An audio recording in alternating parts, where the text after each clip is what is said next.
Thanks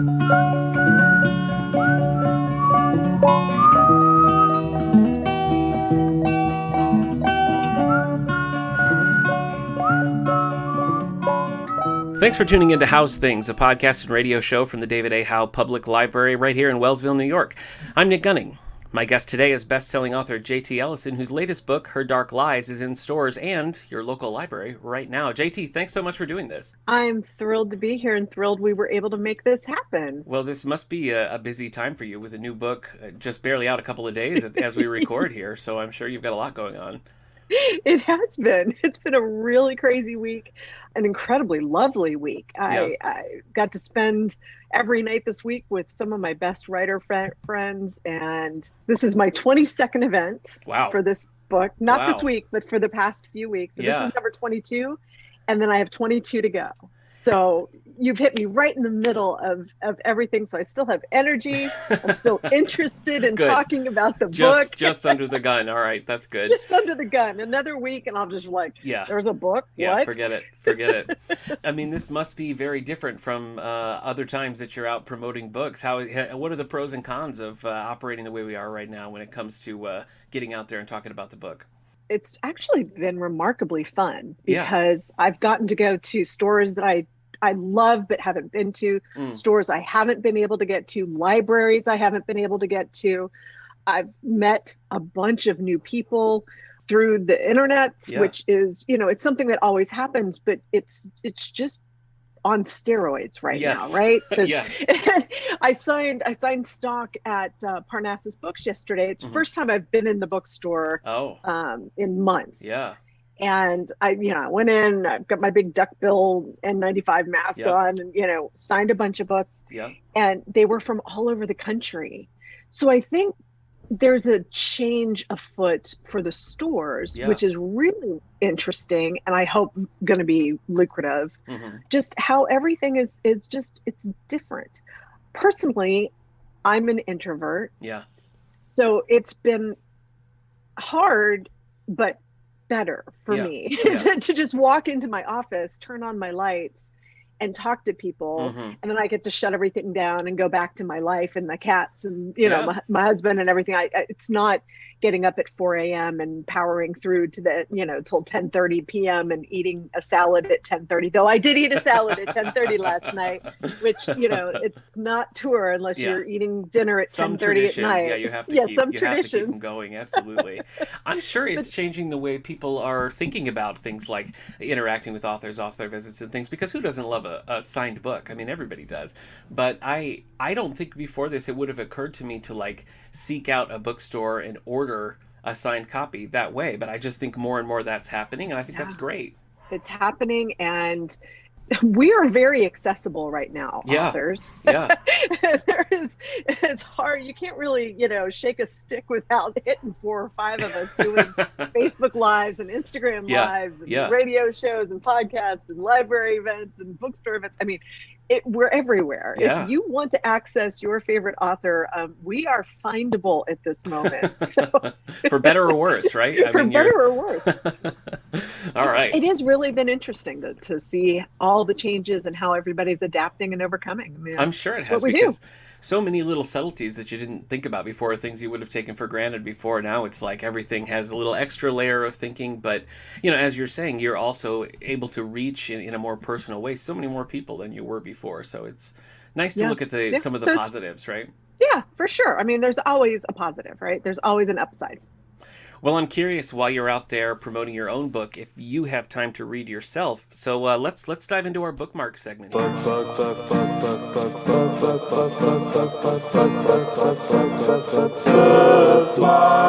Anything you've been reading right now that you'd like to talk about? Oh my gosh. So my sister, she's not my real sister, but she is a sister of the heart. I get it. Her new book came out this week too. Her name is Patty Callahan Henry.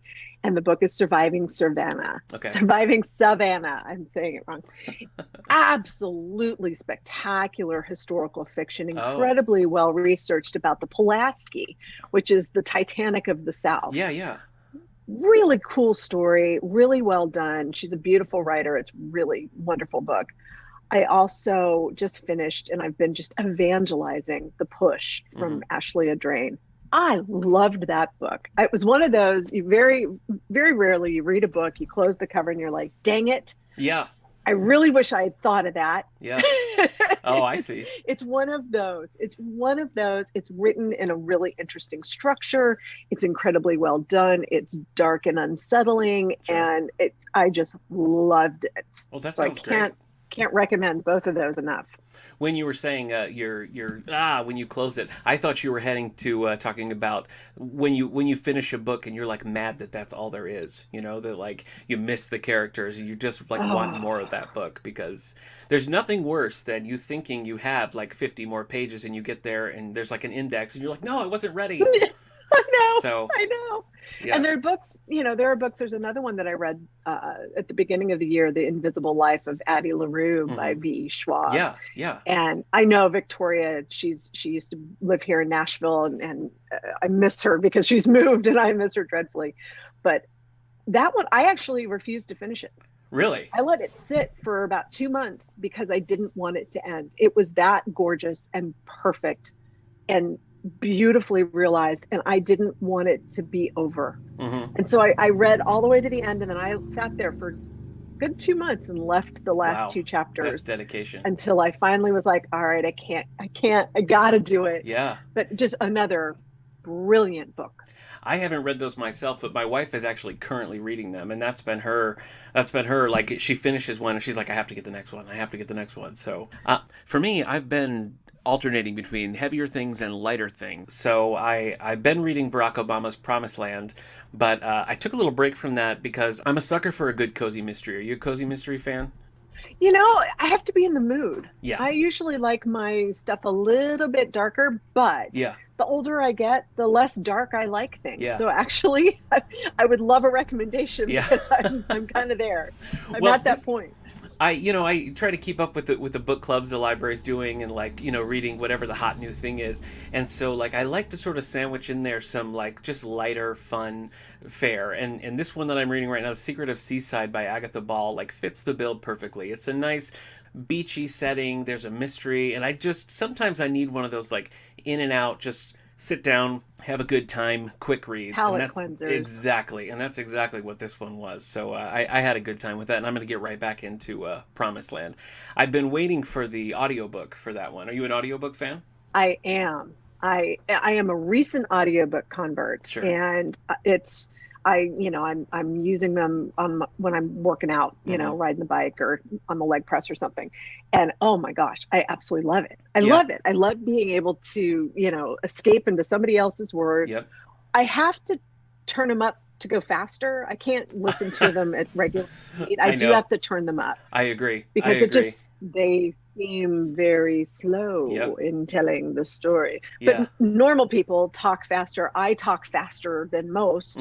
So my brain processes it as more of a natural conversation. And that was the trick for me, because I had tried them before in the past, and they were just, I couldn't keep my attention focused on them. But once I sped it up, man, boom, then that was it. I agree completely. I'm always kicking up the speed, which drives my wife crazy. If we try to listen to something together, she's like, "Did you speed this up again?" And I'm like, "Sorry."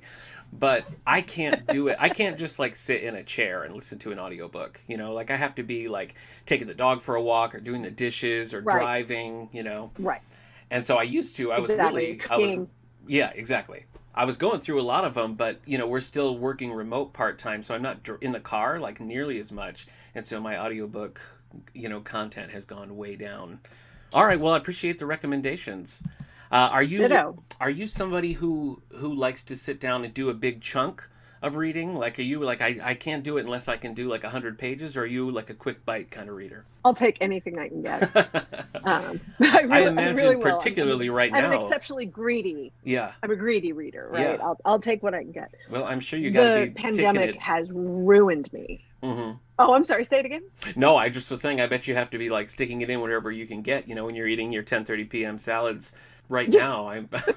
Your schedule's probably pretty tight. I'm actually reading one of my old books. I'm which is weird, but every once in a while I have to do that to pull some things together. And I'm editing it right now, and I'm like, okay, that's interesting. But The pandemic kind of ruined me for reading. That's why I get so excited when I find a book right now that actually holds my attention long enough for more than a couple of minutes. You know, I've read a lot of books this year that, you know, I realize I have sat down to read and I am either in the kitchen or I'm on my laptop, or, you know, I've somehow put the book down because my attention span has just been fractured. I think everybody's has. Yes. Well, that's why when you look at like my list of reads for the last year, I feel like the stuff that's highbrow has gone way down and the stuff that's like lighter and fun and quick has gone way up, because it's just like I've needed that escape a lot more, I think, than I have in past years. Yeah. No, I hear you. One book I read recently was called Her Dark Lies. So shall we get into it? Well, sure. I heard that that's a pretty good book. Somebody told me I would agree. That they liked it. Yeah. Yeah. I think one person has told me. Well,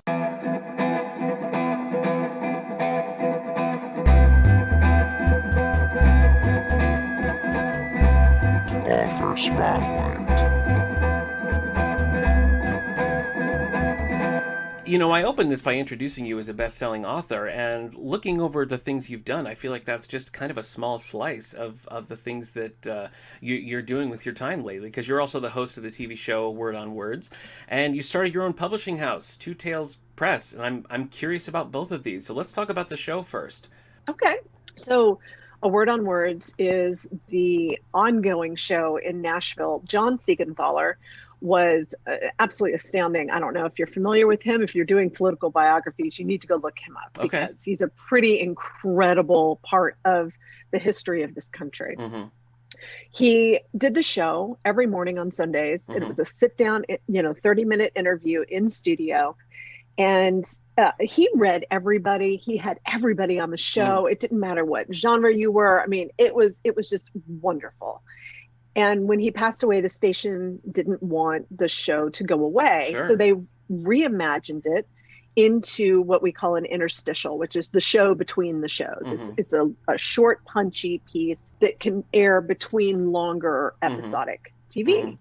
Mm-hmm. And they hired me and Mary Laura Philpott, who's another author here in Nashville, to do the interviews. And we are wrapping season 6 right now, which is just mind-blowing. But to be able to carry on the literary legacy of John Siegenthaler in Nashville is, like, honestly one of the greatest honors of my life. It's an amazing show run by an amazing station, Nashville Public Television, with incredible people working on it, and we get to talk to so many cool authors. It's really a great thing. I love it. Well, you mentioned the format, and I particularly like that format because it is just that quick bite, and I think it's clear watching the episodes that obviously, I mean, you speak the language, so when you're sitting down with somebody who is an author like you, I think you can really get to the heart of it really quickly, and that comes across so well in those they typically are about 3 minutes, right? Is that what the segment usually runs? That's right. It's about 3 minutes, and we do a 25-minute interview, 20 to 30 minute interview. And then the producers and the editors, bless their hearts, have to edit that down. We've started actually, though, this season adding the transcripts of the full interview. I saw that. So when you go to awordonwords.org, you can look at the full transcript and see the entire conversation that we had. And that's been a really nice addition. Really cool addition to these. Well, it is. It's an interesting assortment of writers, because it does sort of feel like it's across all different genres, and like I said, I feel like you get right to it, and the content in that 3 minutes is like, you just learn a lot about that author and about the book. So I had a good time catching up on it. So I'm glad you said the website there so people can find it. I appreciate that. Yeah, absolutely. Let's talk about Twotails Press as well, because where's the genesis of that? How does that begin? So I'm a businesswoman at heart, and I always feel like if you're running a business, you need to have a plan B in case the business model that you're following blows up. Publishing was looking a little bit awkward with the disruption of ebooks. Yeah. And my career wasn't necessarily doing exactly what I wanted it to do. And so I was exploring, well, if something happens to traditional publishing or to my career, how can I publish my own work? Because I'm not going to stop writing, and the readers aren't going to stop reading. Exactly. There's this dynamic that sometimes I think people forget in the industry, that it's what the writer writes and what the reader reads, and the rest of it is an addendum to that, right? It's about the experience between the writer and the reader. And sometimes it's really hard to get your book through the system into the reader's hands. So that's why I think indie publishing has turned into such a huge phenomenon, because a lot of people they don't want to deal with what happens in traditional. Now, I personally love it. I mean, I love that I've got an editor and a copy editor and a marketing team and an art team. I really much prefer that. But I also wanted to make sure I knew how to do it if I needed to. And that's why I set up Twotails. I've done all of my short stories that I've written over the years are available. I've done a couple of anthologies with friends that I edited, put together, just ways to kind of share. I feel strongly that a rising tide lifts all boats. So a lot of the stuff that I do there is a way to introduce my readers to other authors who they might not know about, and do it in a format with the anthology with themed short stories. And that's been really fun. So speaking of this, tomorrow on the 30th, you will be able to go to Amazon or your bookstore or the library. Hopefully it'll be in the libraries by then, but it's going to go on sale on the 30th, the last 3 print editions of the Taylor Jackson series, because they have been out of print for many, many years. Oh, wow. The first several books are in print, but the last 3 have been out of print for, I think, 7 years. How frustrating. And I got the rights back, and I'm putting them out in hardcover and trade paperback. Oh, wow. And I will certainly give you the ISBNs so you can order them for the library. Definitely, yeah. I'm really, really excited to do this, and I'm doing it through Twotails. So this is the first time that I'm publishing my own work. Wow. In novel format on the site. So I'm really interested to see what happens. And, like I said, hopefully it's all up and running on the 30th. That's what I'm editing now, is the last of one of the books, just to make sure everything's right and it looks good. I've already got all the covers, everything's ready, it's in the system. I just need to finish my uploads and pull the trigger. So I'm really excited about it. That is exciting. And how do you find the process of editing yourself? Are you do you think you're particularly harsh with your own work, or are you is it? Because I would be. That's why I ask. I would love. So my publisher is keeping the digital rights, and I've got the print rights. Okay. And I can't make a ton of changes. There are certain things that, like, I noticed during this period they had lost the Oxford comma. So that's going back. Okay. All right. And there's, maybe a word here or there, but I can't really change it because I still want the experience to be synchronous between the digital and the print. Okay. But I mean, the more important thing is just making sure the formatting is correct, and just reacquainting myself with the stories, because they have been out of print for so long. I want to be able to talk about them. And I've surprised myself. There have been things in these books I was like, oh my goodness, I forgot all about that. All right. Wow, that's really a cool thing, So it's been a really interesting exercise in how to publish. And I think all authors need to know how to take care of themselves in case of, catastrophe, be it personal or publishing or, whatever. It's always good to know how to reach your readers directly. Now, did you ever envision yourself like going back and being the publisher on your own books when you were first starting out, or was that just like... It's really funny. The first book, I got an agent, but it didn't sell. Oh. And my dad said, you know what? It doesn't matter. If nobody in New York picks it up, we'll start a publishing house and we'll publish it ourselves. So there you go. My dad's got that entrepreneurial spirit. My so it's in your blood. Is an entrepreneur. Yeah. It just never, it was... I think these words have value. I think they have an entertainment element that people will enjoy, and I want to get them in their hands. And I've been incredibly blessed with the traditional career that I've had. I mean, it's been remarkably lovely, and I love the people that I work with and how it works and how we're getting books into the hands of readers. And the whole shebang. You know, it's awesome. But you know, it's always good to know how to do it yourself, just in case, right? Yeah. Just have a plan B. Yeah, I agree. Absolutely. Yeah. There's some nice security in that. Looking at, you know, when you were first starting out, do you remember the moment where you kind of stepped back and were like, oh wow, this is happening, like this is going forward? Like, what was the first moment that you were like really wowed? This was before I even had an agent. This was when I was first drafting. We had an editor at the local paper who was a friend of ours. He read the book and he wrote us and said, this is really good. I think you should think about trying to get this published. Wow. And that wasn't even really on my radar at that point. It was such an ephemeral thing. I was just writing a book. It wasn't writing a book for publication. And he was the one that kind of went, no, this is good enough to publish. I think you should do that. And that made me start looking at it from a completely different perspective. How could this be a business instead of a hobby? Yeah. So that was, and you know, that was probably in 2003, I think that happened. And then I got my agent in 2005 and we got my first deal in 2006. So things, you know, kind of clicked along pretty quickly. Yeah, that is quick. The second book I wrote is the first one that sold. I got lucky. I got really lucky. Still, I mean, that must have just been such an exciting and surreal feeling to, you know, see your book in a bookstore or something like that. Yes, it was. I had a very hard time keeping myself together because that was, it was incredible. I'll tell you another moment, and you'll appreciate this. I was at a book signing with a friend, and there was a librarian there, and my friend said, hey, her book's coming out shortly. And she said, oh, really? Well, what format? Because at the time, mass market was huge, and a lot of the mystery authors were coming out in mass market. Yeah. And I said, mass market. And she said, oh, that's a shame. Our library doesn't buy mass market.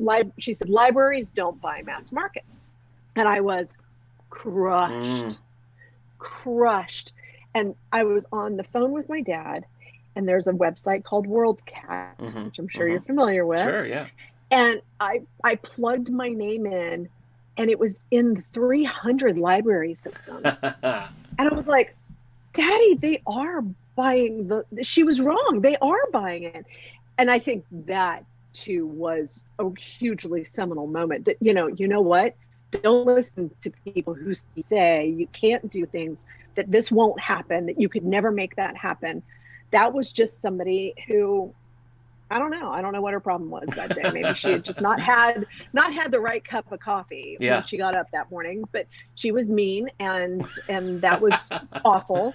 But then I found out that she was completely wrong, and it made my world. It just tickled me. I can't tell you how many times I went back to WorldCat as that book started making its way up, and seeing the number tick up and tick up. And then suddenly it's in a library in Australia, and then it's in a library and, you know, all over the world. Yeah. It was remarkable. It really was.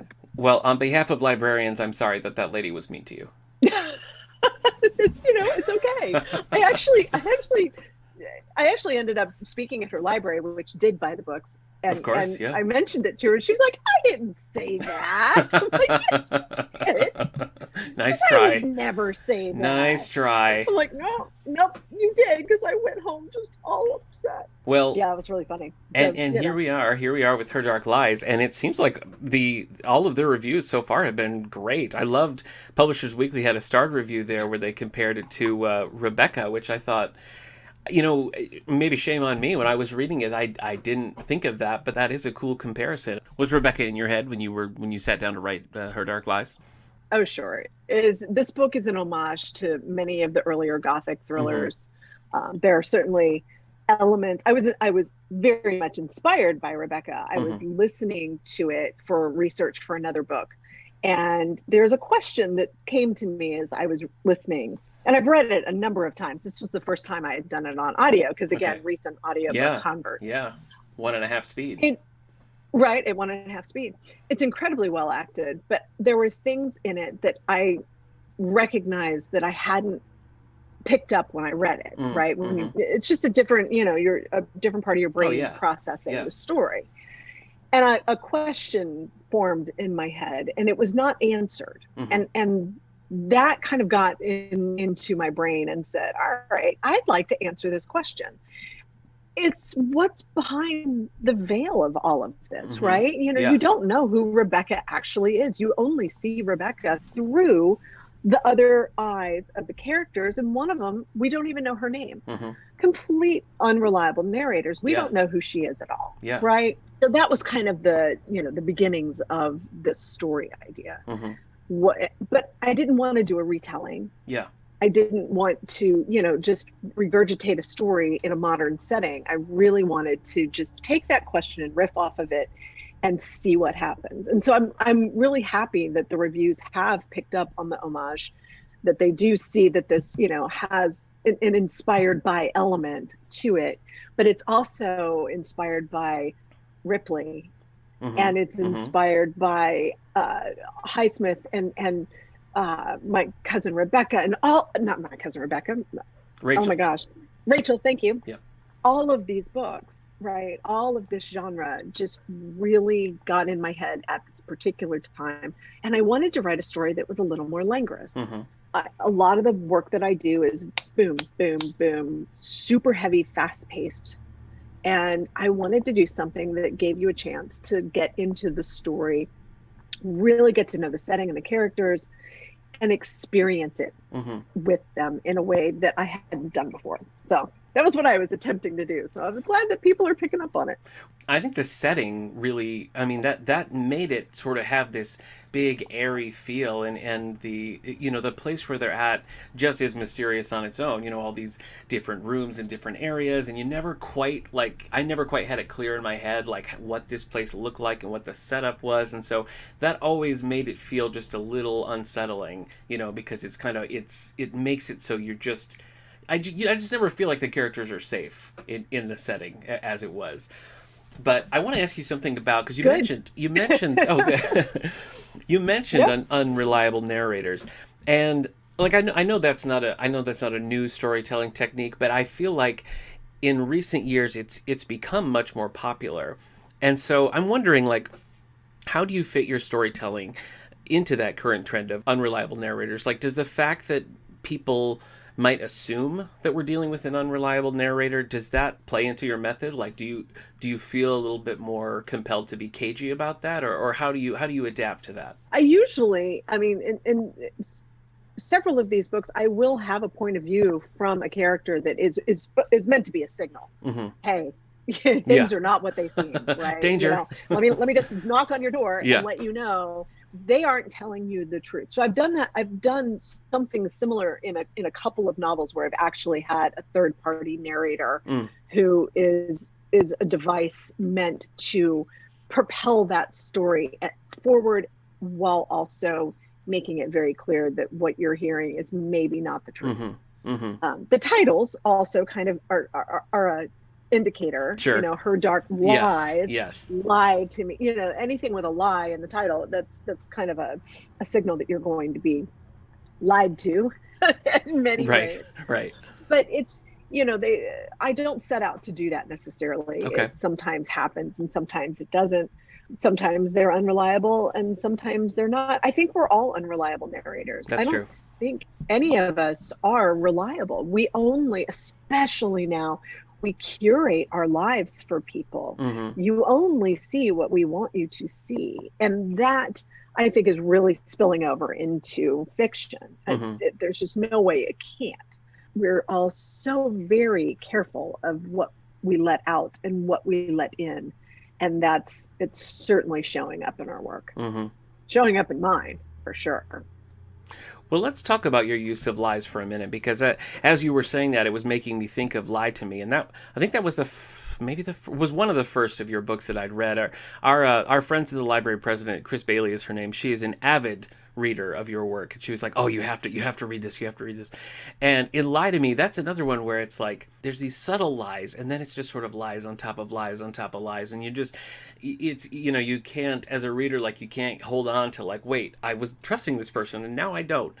And I just wonder, like, why do you think that this concept of a lie, why is that such a rich vein for storytelling? Because often I feel like in your work, you'll have sort of a base lie, and that's really sort of the root of the problem, and things just keep cracking like a windshield out from there. Why do you think that's such a rich way to tell a story with starting with a simple lie? Because I think everybody's a liar. Oh, that's fair. I don't trust necessarily what people I meet for the first time are saying to me. Mm-hmm. It takes a while. I'm an introvert, so it takes me a while to get to know people. And just because of what I do, I'm always looking at, are they really saying, do they mean what they say? Yeah. Are they walking the walk, or are they just talking the talk? I'm always analyzing those kinds of things. And that just finds its way in. But it's just fun. Mm-hmm. It's really fun to try to mislead the readers. Readers are so incredibly smart. They're very hard to mislead. Mm-hmm. And there's been a big trend lately with these, huge reversal kitchen sink, out of nowhere twists. Yes. And I worry that we're conditioning the reader for the twist, because when you write a book like this, that isn't necessarily a twist. It's a closed circle mystery, mm-hmm. and the reader knows more about what's happening than the characters do. It's much more like a thriller. Right. That's how thrillers are, right? The reader knows who the killer is because the reader has the killer's point of view. And I think that's spilled over into my work. Instead of having the killer point of view, mm-hmm. I have an unreliable liar who is, trying to let the reader know what's going on, but the characters in the story don't. Yeah. It's just a style that I've developed, I think, over the years. Well, I think what's fun about it, like going back to Her Dark Lies, I feel like, when I was reading that, it was kind of the same feeling you get like in Vertigo, like when you're looking at that stairwell going, wow, wow, wow, because it's like, you're always a little unsettled. And I think the suspense just keeps like ratcheting up, like just when you think you're going to get a reprieve, it's like that screw is twisted just a little bit more. And I would just imagine that would be really challenging as a writer to find the right balance of twisting that screw just enough without pushing it too far or without going far enough. Like, how do you make sure your story's structure like works out so that people are in anticipation for just the right amount of time? That's funny you mentioned the screw turning, because it's a really great visual for what I'm doing. I don't write in a traditional 3-act structure. Okay.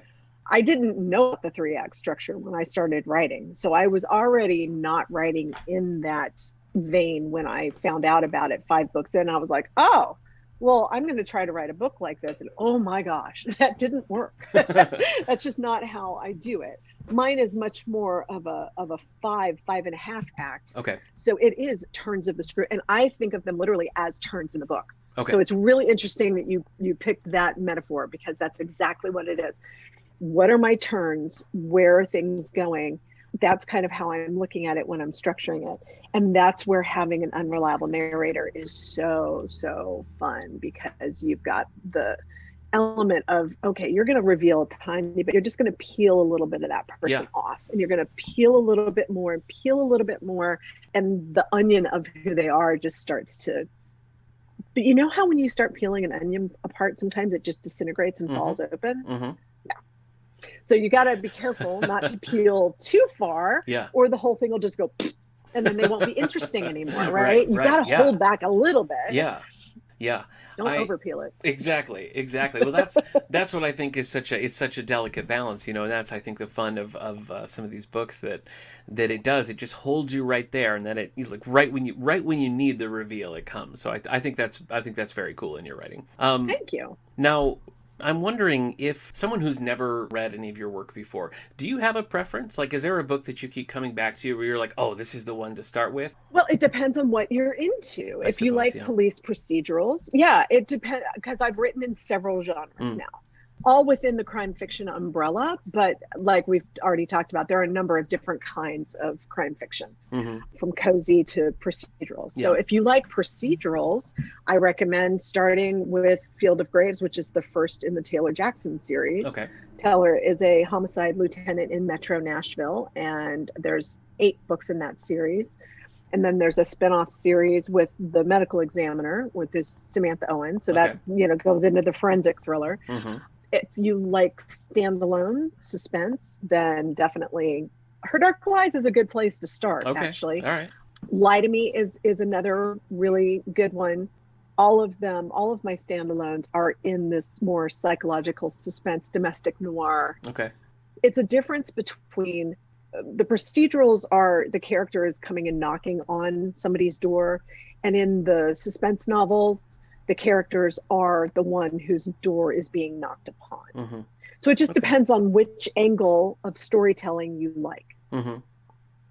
Have you, like, do you get a lot of, we were talking before we started rolling here about just how the new wave of communicating with your readers now is so much different than it was a year before. I'm wondering, have you gotten any, letters or correspondence about a particular book that surprised you recently? Have you had more people reaching out to talk to you about books? About the same. Okay. Right. I think social media certainly has, I mean, this has been not just this year, but over the past several years. Yeah. It's been much more. I don't get as many fan letters because people are writing me directly on Facebook, or, they're tweeting me and sending me a DM or, stuff like that. It's diffuse because there are multiple ways to say something. Mm-hmm. But, everybody misses Taylor. Everybody misses Taylor. That is the vast majority of the mail that I get is, when are you going to bring back Taylor and Sam? Mm-hmm, mm-hmm. And that's the publisher wasn't really digging the series anymore. Oh, okay. And that happens, right? Yeah, the standalone suspense market was taking off. I'd written No One Knows, which was very well received. It's my first standalone. Okay. And I wanted to try my hand at another one. So it was kind of a combination of, they were like, hey, why don't you try some standalones? And I was like, hey, I've written 12 books in a row with the same characters. Maybe I want to try a standalone. Yeah.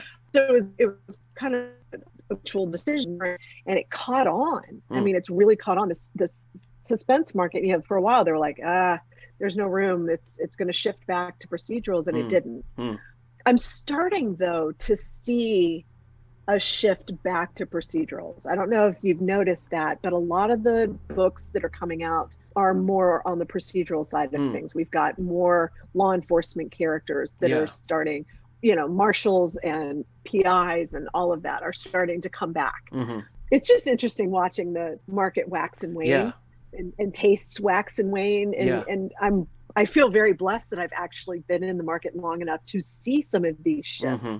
And hopefully be able to, either be at the forefront of them or pretty close to it. Yeah. And, working my way through that. That's the book I'm working on right now is a combination of the two. So I think reading habits just shift so quickly, because we see people all the time who just have to have the next book in this series, like that's what they're waiting for. That's the thing they want.